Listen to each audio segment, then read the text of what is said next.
a sinner, left my lover crying on the dance floor.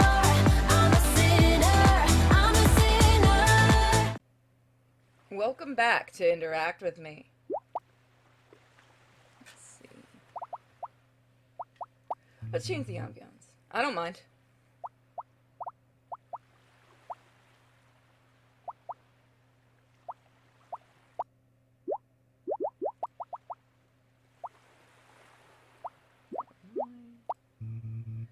Want a joke before anything else?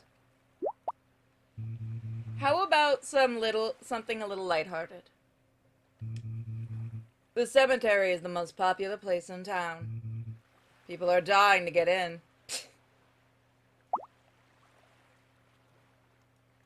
Up the music a bit. Doesn't want to work.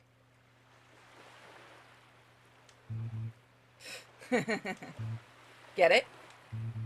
Because the cemetery is meant to be where the dead rest. So it would be a little strange for the living to be so eager to get in.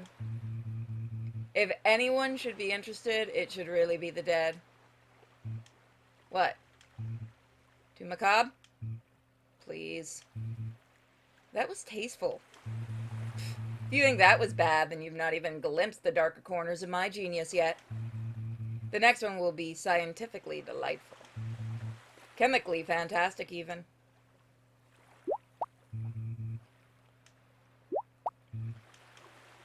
What? You probably thought my knowledge was limited to this little planet of ours. You couldn't have been more wrong, Anon. Listen up, because now I'm going full outer space. There is no such thing as ordinary rain in space. Which makes sense, of course, since there are no clouds out there. Wow, space suddenly sounds much more horrifying now that I have properly realized the lack of clouds. Anyways, that does not mean there is no weather at all. There is something called diamond rain. And yes, it means exactly what you think it means. On Uranus and Neptune, which are indeed real planets in case you were having doubts, diamonds may literally fall like hail. To explain it as simply as possible, the pressure of the planet is so extreme that carbon can be compressed into diamonds, and those can end up falling in enormous amounts. Isn't that thought fascinating? Something people treat as rare, precious, and almost mythical here. Could be forming an absurd amount somewhere else. It really makes all our material obsessions feel a little silly. Then again, who cares about piles of diamonds? I'd rather have you here than billions of shiny rocks scattered around the room. Aww. Let's see.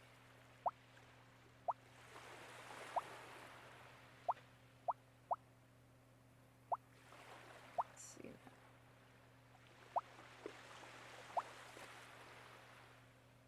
Being ignored. How to stop comparing myself to others. Wow, damn, there's a lot here. Have you tried telling your brain to be quiet in a very stern voice? No, thank you. Though I suppose if that worked, you would not be asking me. I think worst-case scenarios can feel very convincing. Your mind keeps offering them to you like it's being helpful. Like if you worry enough, maybe nothing bad can surprise you. But usually it just means you suffer many times for things that have not yet happened. And probably never will. When that starts happening, I think it helps to ask, is this something I know for sure or something I fear? Because those are not the same. And if it is only fear, then maybe do not treat it like a prophecy. Treat it like a frightened thought. Fair enough.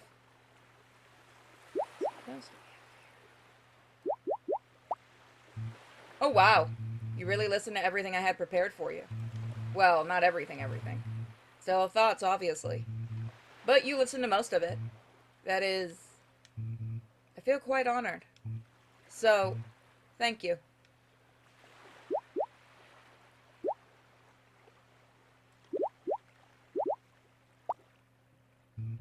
That was actually all I had prepared. Yes, yes, I know. Please don't be disappointed in me. And please resist the urge to file a formal complaint. I did not mean it when I said I had another idea. It's just taking me a little longer to put it than I expected. But look at it this way. That just means there is still something waiting for later. Something to look forward to. It is also a reason for you to come back. So, please be a little patient with me.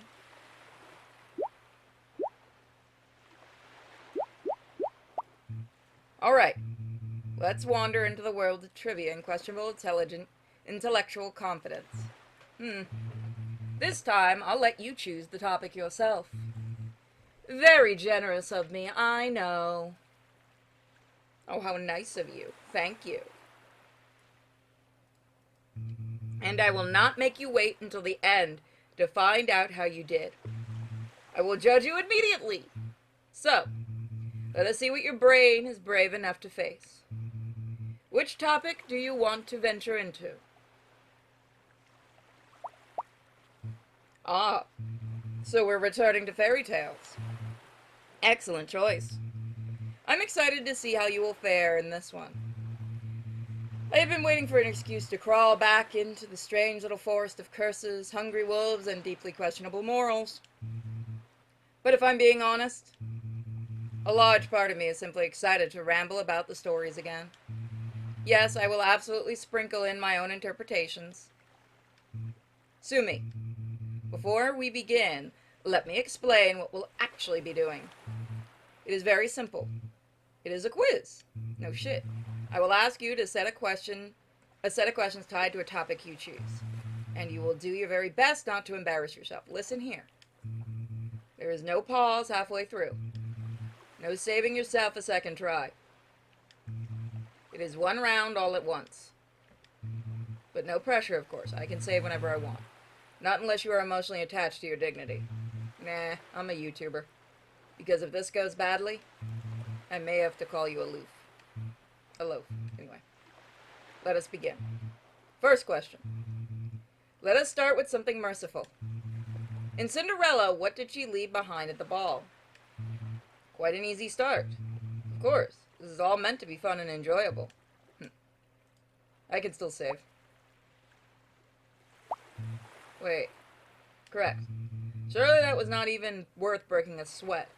It was far too easy to answer. Second question. In the tinderbox, what did the witch ask the soldier to bring back from beneath the tree? What? Don't give me that look. It is not harder than the first one.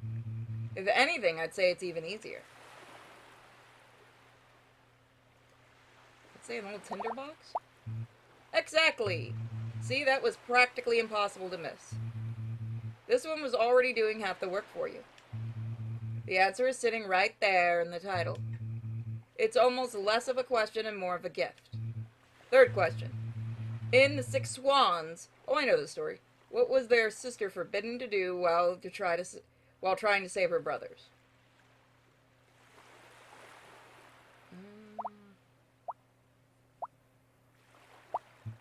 Oh! Almost.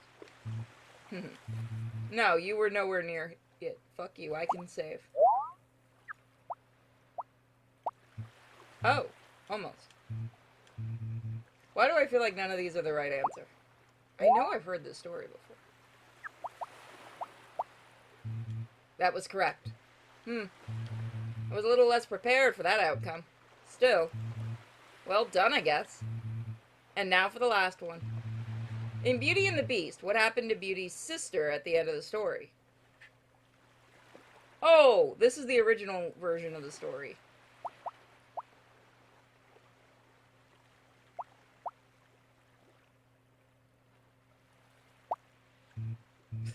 You probably just had an exact same thought as most people do. No, I knew she had sisters. Yes, she does. Oh, well, thank you. I knew she had sisters in the original version of it. It is the correct answer. You got them all right. Wait, hold on. You actually got them all right? How is that even? Very impressive. Yes. This was so much fun not getting to watch you struggle. Definitely. Anyways, that concludes the fairy tale quiz. I really do talk a lot, don't I? Enough that it must get exhausting at times. Or annoying. Especially when I'm fairly sure you cannot even hear my voice the way I imagine it. This connection between us is fragile enough as it is. I'm sorry if I'd become a little insufferable sometimes. But there's also something I promised myself a long time ago. I would stay true to who I am. And who are you? I would not twist myself into something more convenient just to be easier for others, no matter who they are. So that leaves me in a rather foolish position, doesn't it? Apologizing. And in the same breath admitting I do not intend to change. I know I cannot properly hear you. And I know I still have not found the perfect way to for you to let your thoughts reach me. But perhaps we can still pretend. If there is something sitting heavy in your chest, something you need to let out, then let it out. Tell me to listen and I will. I may not be able to answer. I may not know what to say. But listening is still something. Sometimes it is more than one realizes. So if you ever need a moment that is only yours, a moment to ramble, vent, unravel, complain, confess, or simply spill words into the air, come to me. I will make sure to listen. Oh, so we do have a listen button. Interesting. I'll listen. What is it you need to let out? Join my Patreon? Did you get it all out? Or is there still more sitting on your chest? I think that's enough. Good. I'm glad. And if there's ever more, you can come back and unload it here. Okay, that's actually interesting. I give him credit for that one.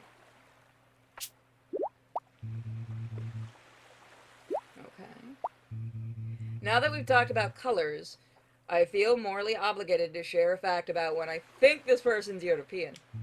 Well, about one color in particular. Purple. Purple used to be a serious status symbol in the human world. Not because people simply decided it looked important, but because getting that color was absurdly expensive. There was even a famous shade called royal purple, often connected to something known as Tyrian purple. Honestly, the amount of names and shades people can create from one single color is a little frightening. And the way they made that purple was even stranger. It came from sea snails. What? Which sounds almost elegant for about 1 second. Did you smash the sea until you learn how many snails were needed just to make a tiny amount of dye? An unreasonable amount. So the whole process was slow, expensive, labor-intensive, and apparently smelled horrible. Which meant the final dye cost a fortune. And once something costs a fortune, humans immediately decide it belongs to nobles. That is how it got its royal reputation. Not just because it looked beautiful, but because most ordinary people could never afford it. Perhaps I should start wearing purple. It would suit my royal presence rather well. Do it! Do it! How about we explore the room some more? Well, I don't think there's anything else.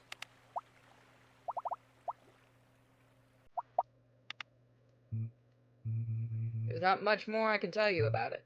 It's a couch. A very good couch, but yes, still a couch. If you ever see one like it in a store, though, I would recommend it wholeheartedly. I would not mind that kind of a couch. I would honestly love to tell you about all the stories on the shelf. Now we lower the music.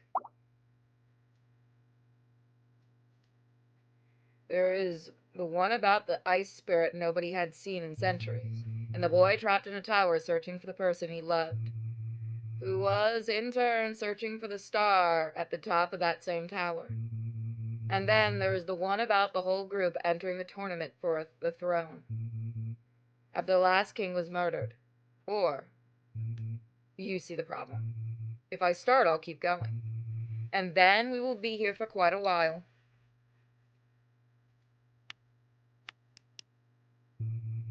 If you were checking whether it suddenly became edible, it did not. Alright, fine. Let us stand in the dark then. Oh wow, you really listened to everything I prepared for you.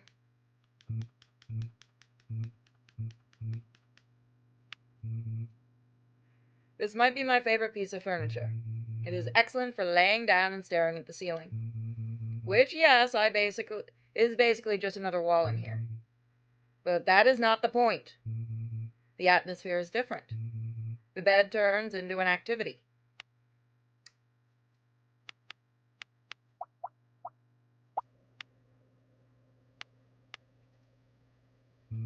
Alright, truthfully, it's not a real plant. It's plastic. A fraud. Would not even know how to take care of a real plant anyway. Still, maybe one day I will make a whole bed of flowers. A proper one. Someday. You really are indecisive, aren't you? Or maybe you're just trying to push my buttons. Get it? Because the lamp, you push buttons to turn it on and off. Anyway. Light or dark, I will abide by your preference. Just to annoy you. Okay, that one's... I think we've clicked everything here.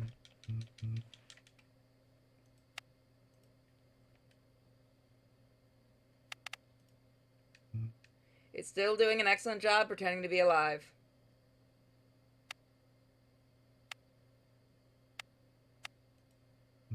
Still a carpet.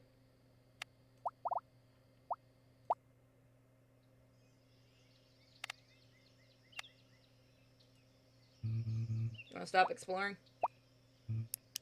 Bitch! Turn back on the light. You know what is creepy about time, Anon? It does not live in your head as one fixed thing. It changes depending on what you feel. When you are bored, time starts dragging itself across the floor. Not because it is actually slower, but because your mind has nothing interesting to hold on to. So it starts gnawing on the seconds instead. It notices every little moment, and that makes each one feel heavier. Fear does something similar, but sharper. When something feels dangerous, your brain becomes frantic and alert. It pays attention to everything. And because it is taking in so much at once, the moment feels stretched.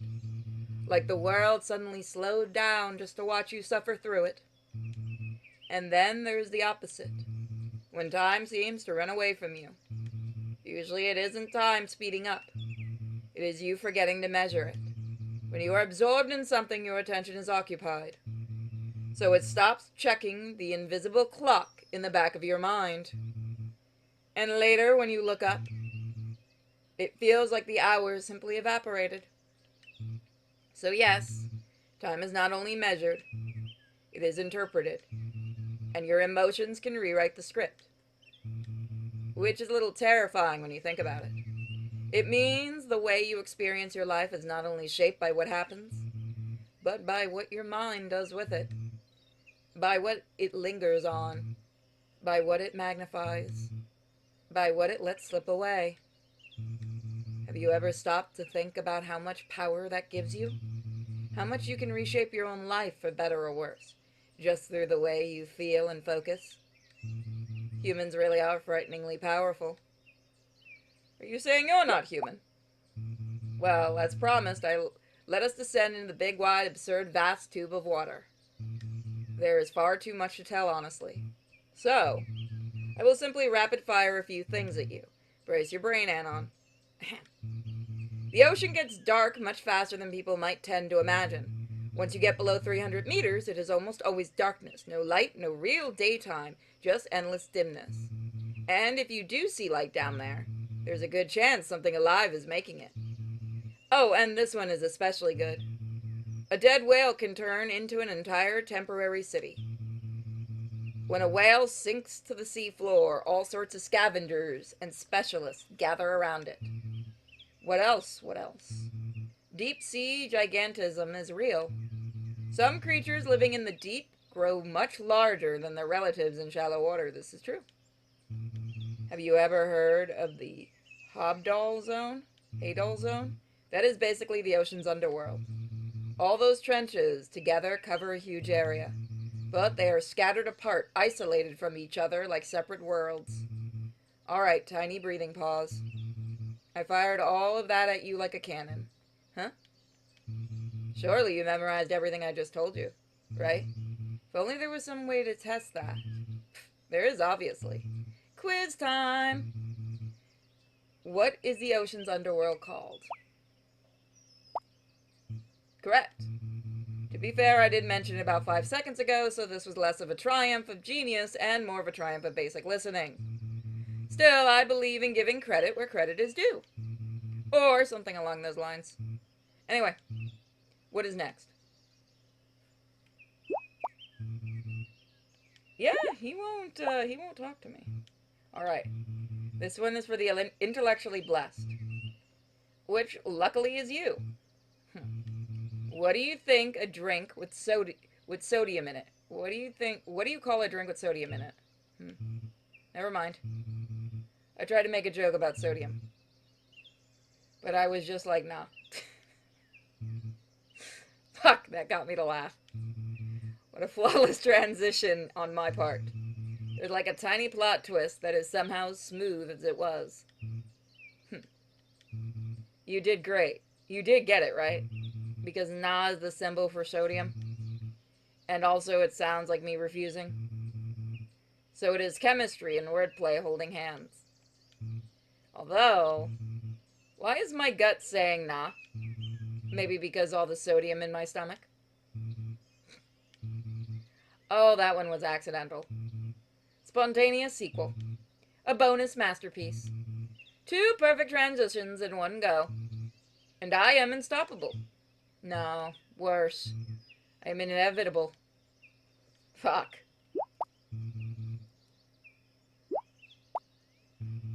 I wanted to start a conversation with an ice cube. So I figured I should break the ice. I knew that's where the joke was going. Dad jokes. Wait. If I break the ice, doesn't that mean I just murdered the poor little cube before the conversation even started? Huh. What a shattering realization. The whole joke really slid somewhere darker than intended. Poor cube. Never got the chance to show. And now I'm having a full emotional meltdown over it. Okay. Yeah, that was bad and you know it. What do you call a pile of cats? Come on, you can guess this one. Say it. A meowton? At least it wasn't pussy. What a truly perfect joke. Then again, maybe you are more of a dog person. In that case, do you know what a magical dog is called? A labracadabrador? Or maybe you are more of an insect person. Do you know what a rich insect is called? A millipede. A millipedinaire. Fuck, I tried. That was quite a little budget for comedy, wasn't it? Though seriously, if you are an insect person, then, well, I'm not. I've never even seen one myself, but their descriptions already sound unbelievable enough. Or perhaps I've been wrong this whole time and you are actually a reptile person. I really am like an investigator right now, aren't I? Honestly. I think I have been quite clever today. So I should probably stop here before this turns into a complete zoo. You know, I want to step a little deeper into your mind. Try it! We already played around with knowledge in quizzes before. But that is not what I mean this time. I am not interested in how much you know right now. I am interested in how you think. I could circle around it, be subtle, poke around here and there and pretend I am not studying you. But where is the fun in that? Let us be direct. We are going to do a rapid storm of philosophical questions. You answer, I observe. And then I will do my best to read that mysterious little mind of yours. Ahem. All right. Focus now. Do not overthink. Don't polish your answers. Just choose the first thing that reaches your mind. Is the cup half full or half empty? Is change a gift or a threat? Is silence peace or uncomfortable? Is hope strength or suffering? Would you rather be safe or free? Is peace something you find or something you make? Is fear something that protects you or something that traps you? Is longing beautiful or cruel? Is it better to belong or to remain yourself? The routine comforting or suffocating?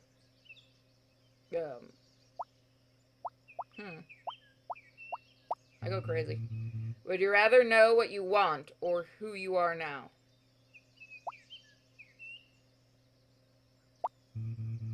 As patience, strength, or just slow suffering? Is desire something that guides you or misleads you? Misleads.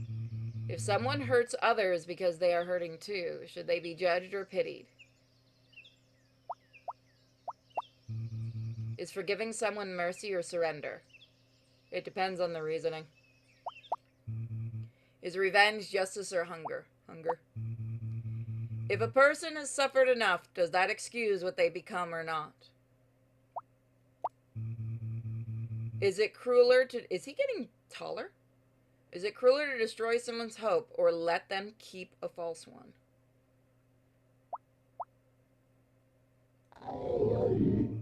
What the fuck? A person is only good because they are watched, or they are good or merely controlled. Is it more terrible to lose your future or your past? Huh. Okay. And what if you are destined to lose both? What then? What is someone supposed to do with that? If the past already gone and the future feels locked in place, if there is nothing left to return to and nothing ahead that can still be changed, what does a person like that do? Apparently he grows taller. Hi. Dude, just what? Sorry. I got a little too lost in questions. Those sorts of thoughts have a way of dragging me deeper if I let them. Don't worry. I don't trust you. I think I want to take a little break from talking about things. Just want to know if I piss him off if I keep doing this.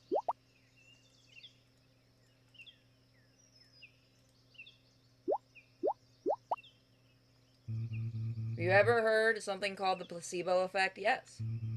To keep it simple, it is when your brain and body respond to a treatment, even though the treatment itself contains no real medicine. Sometimes something like sugar pills or a fake treatment that only seems convincing. And no, it is not just imagining things. Your expectations, past experiences, and even the feeling of being treated can all influence how you actually feel. Especially when it comes in pain, nausea, stress, or anxiety. But of course, it is not some magical power. So please do not throw yourself off a building because you believe hard enough that gravity will become optional. I would miss you. I've already gone off the building. Still, it's a little eerie, isn't it? The brain can take a tiny seed of hope, a little maybe this will help, and turn it into a relief.